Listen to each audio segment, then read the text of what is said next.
Bonjour à tous, c'est Zimbabwe, on se retrouve aujourd'hui pour une nouvelle vidéo de l'amour, pour les événements du 6 mars. Aujourd'hui, c'est l'anniversaire de la mort d'un roi, la mort du roi Paul Ier, donc qui était un roi du royaume de Grèce, donc appelé roi des Hellènes de 1947 à 1964, donc qui était le troisième fils de Constantin Ier. Vous savez, on en avait déjà parlé en octobre. Hein. Donc Constantin Ier avait eu comme fils d'abord Alexandre Ier, puis ensuite Georges II, et enfin donc Paul Ier, donc qui était le troisième fils, qui a été roi dans une période un peu de crise, hein, évidemment, pour la Grèce, qui au début et au départ était dans une guerre civile. Puis ensuite, Paul Ier a permis le développement économique du pays avec notamment l'aide des Américains avec le plan Marshall.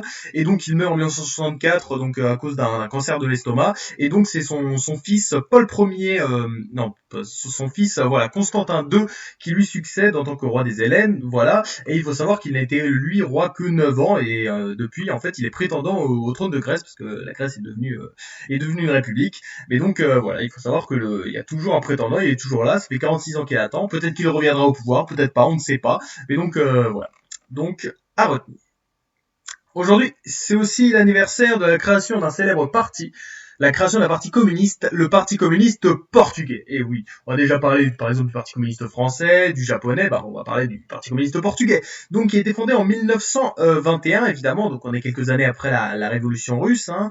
Il faut savoir que contrairement au Parti communiste français qui était issu d'une scission avec un parti socialiste, le Parti communiste portugais lui a été créé donc à la base de quelques mouvements voilà qui ont été poussés par la fameuse troisième internationale donc voilà qui ont orienté donc ces mouvements à créer donc un nouveau parti. Et il faut savoir que le Parti communiste portugais a pas vraiment eu de chance parce qu'en fait dès 1926 au Portugal c'est un coup d'état militaire hein, évidemment qui donne lieu à un état autoritaire et du coup le Parti communiste portugais va être interdit et en fait il a été interdit donc jusqu'en 1974 hein, et la fin de la dictature au Portugal donc c'est quand même beaucoup dur pour lui et du coup pendant des dizaines d'années ils étaient les membres du parti étaient persécutés voilà c'est-à-dire que les 36 membres du comité central avaient au total passé plus de 300 années en prison. Bon, c'est quand même pas fou pour eux, quoi. Mais en tout cas, voilà, c'est un parti qui a eu une certaine influence au début. Voilà, il valait dans les 15-20%. Aujourd'hui, il vaut quand même 8%, donc c'est quand même plutôt stylé. Donc voilà, un nouveau parti communiste à ajouter,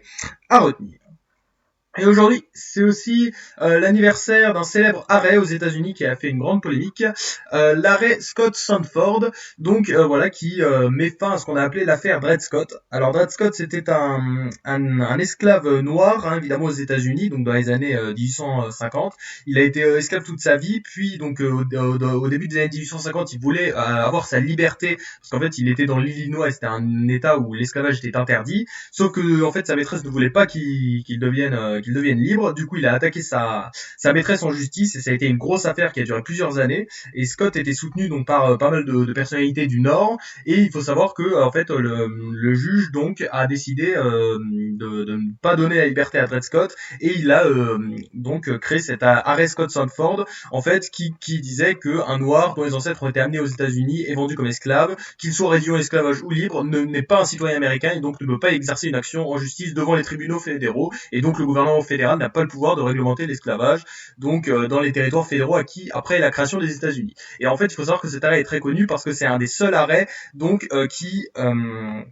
qui déclare anticonstitutionnel donc un acte du Congrès, c'est-à-dire qu'on avait le Congrès américain, voilà, donc qui déclarait donc dans son compromis du Missouri que l'esclavage était interdit dans certains endroits, et ben la Cour suprême américaine, donc le summum de la justice décide que non, en fait le Congrès n'a pas le droit de faire ça, donc c'est quand même une des seules fois dans l'histoire des États-Unis que ça s'est fait, et c'est évidemment un des événements qui a contribué à créer une nouvelle tension entre le Nord et le Sud, parce que d'un côté on a des gens du Nord qui veulent libérer un type, et de l'autre côté dans le Sud, bah, les gens sont complètement contre, hein, évidemment, et donc ça a contribué évidemment à créer des tensions entre le Nord et le Sud, hein, qui ont plus tard mené à cette fameuse guerre de sécession, vous le savez, à retenir.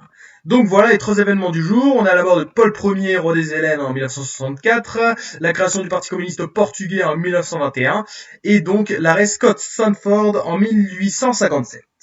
C'était Zimbabwe. Merci d'avoir regardé. Peace.